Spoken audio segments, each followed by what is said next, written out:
Giannis signs the extension. He got paid 5 years. I think it's 22, right? Or 232. 225. A lot of money. It's a lot. It's a lot. It's a lot of money. So did we expect that to happen? Are we happy with him 28. sticking to being loyal? Is that a move? Is that the right move for him, or will time tell, Mike? Super happy, man. You know, as a Reggie Miller fan and seeing my man play on one team for 18 years and seeing the grind, respecting Dirk, Kobe, man, Tim Duncan, I'm super excited, especially small market fan. Man, this is dope, man. This is what I needed to see from Giannis. I thought that a lot of times he was showing he's really just built to be a number two, but to me, this shows me he wants to be a number one. He understands that his team didn't go far because of things he didn't do. And he's committing himself to staying with his organization, getting better, and then taking them over the top. So, man, I'm super excited, man. This balances the East out or the NBA.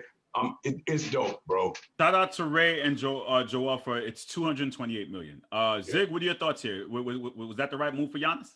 I mean, I don't know what's the right move for that man. I mean, he gonna make his decision. But personally, for me, being able to see that take place, it was refreshing. You know, every off season, we always look forward to seeing what player is going. Well, not look forward to, but everyone looks forward to which player is going to be moving, which player is going to be going to which city. So it was just refreshing to really see a big time superstar like Giannis actually say, "Hey, I'm actually going to stay put and try to make it work in Milwaukee." I'm looking forward to seeing how that combination now works out between him, Chris Middleton, and Drew Holiday, who I feel is probably the most underrated player in the NBA. So I'm looking forward to it. So what you're telling me is the media didn't tell him to leave and join somebody else, right? He decided to stay because he did it on his own. The media and the fans didn't have anything to do with that. That's between you and that I just wanted to put that out there because someone last week told me that the media and fans tell players where to go, but Giannis this week decides to stay with his team. It's true. That's true.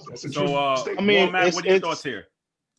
I mean, in regards to Giannis, this is not a typical, Americanized player who's come through the system of having a lot of yes people or people in his ear telling him what decisions to be made that may benefit them as well. We got to look at it as not every situation is different.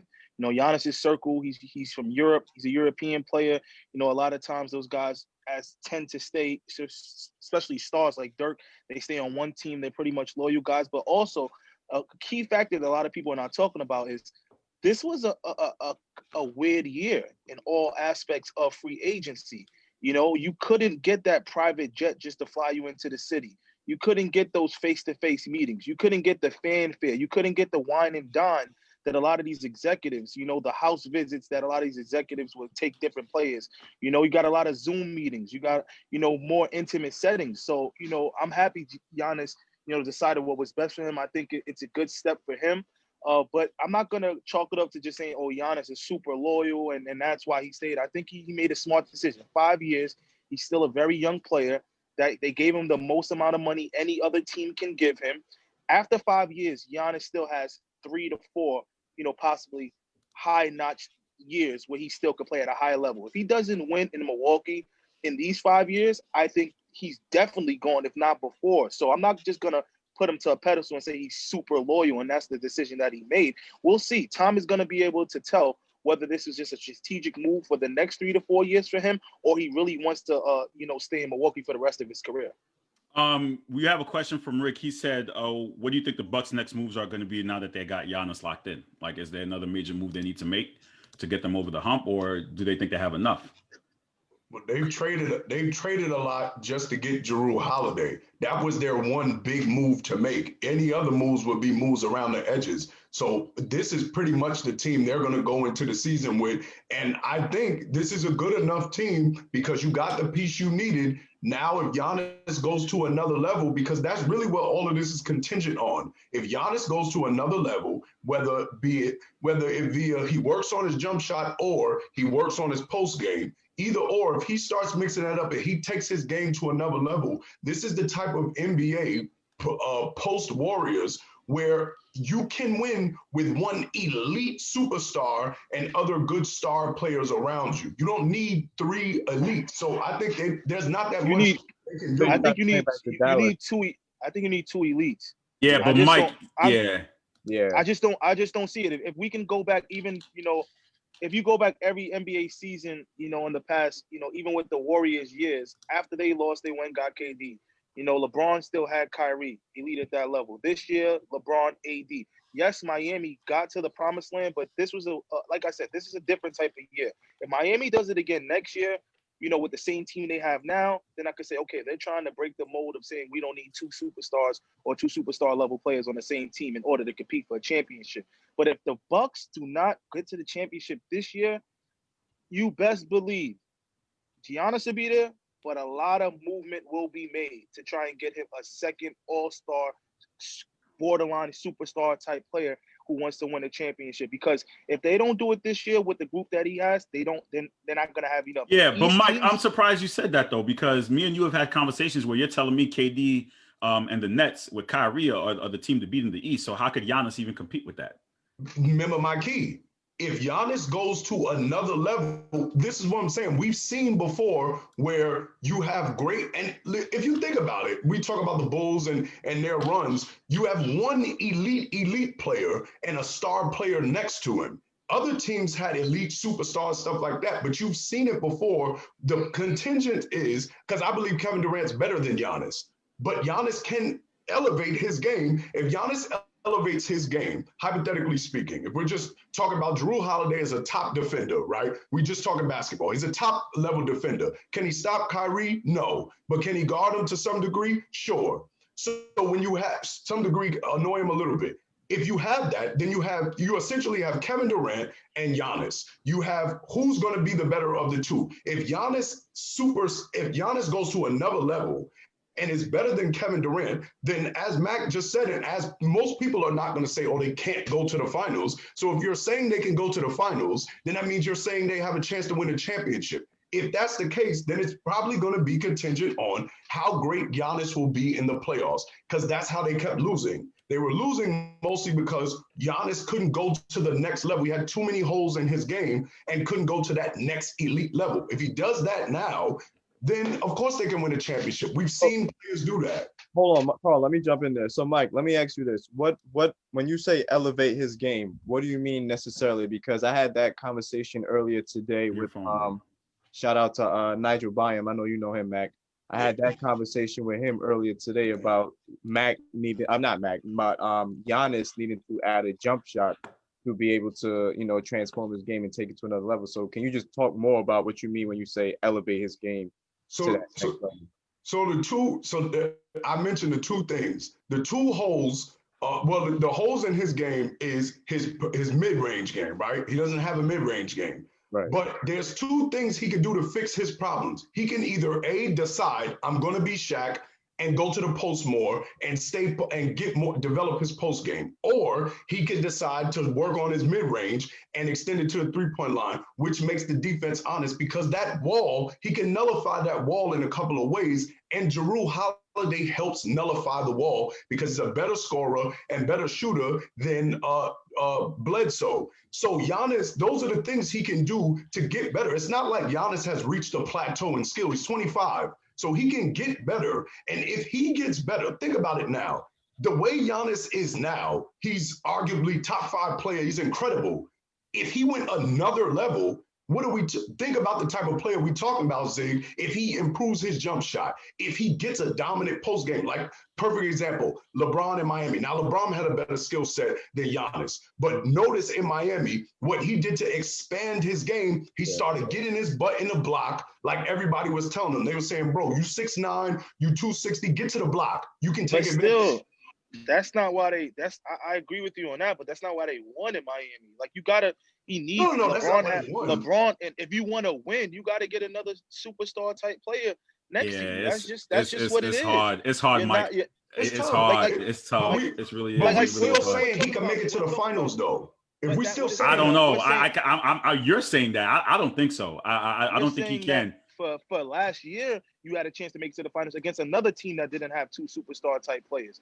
I just don't think it's viable with Milwaukee unless they add another big piece. You want to be a championship level team if you're Giannis. That's why he's staying there. I want to win a championship. When we can't just be on LeBron and say we're going to judge you by your words and not judge Did I lose him? Yeah, you lost him. Okay, guys, let's shift the conversation. I guess we'll get him when he comes back. But the conversation today was basically to talk about James Harden and Coach Womack for this segment about what's going on with his situation and what he's doing to a black coach. Paul is here, Miss Cleo, because he's a very big advocate in the group about black coaches and the opportunities that they get. So, Paul, let me start with you. What are your thoughts about how James Harden is addressing this new situation with a new coach who is black?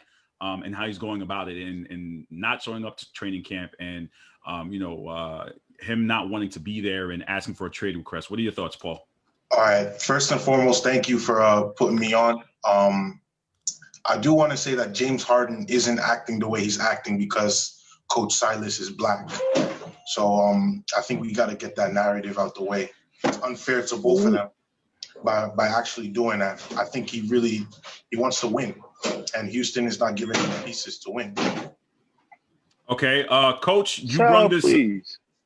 Coach, you had this topic here. So, what are your thoughts about what Paul had to say? No, I mean it's just a conversation that has to be had. Like I don't think. Of course, he's not doing this because Paul Silas is black. But let's be honest. New head coach Paul Silas gets a chance. After all those years, he gets a shot. And the way you handle this situation is you don't show up. The way you handle the situation is you can't be found. The way you handle the situation is immediately say, I want to get traded because I want to win. Like, what is that saying? Like, have you had conversations with the head coach? Whose sound is that? Somebody has a lot of sound. That's in the, so it sounds like being Saul 3. Is that you in Saul 3? Hold on. Let me mute him real quick. Oh, he looked like he in the bathroom. That's Cleo, man. My man is in Saul Volume 8. Yeah, I don't think that's the way you handle it. Like, and that's not how you want to represent yourself and represent a new coach. Like, this is a new coach who's coming in, immediately comes in, his star player, the franchise player who they paid all this money to, who had built the team around, immediately says, I want to go without even going to training camp, without even figuring out what I have, without even figuring out what we're going to do with this new team. Then when coaches don't succeed, like say he just gets traded immediately and they got to rebuild and that coach struggles in a season or 2 seasons and people are starting to question it, well, what did your star player do?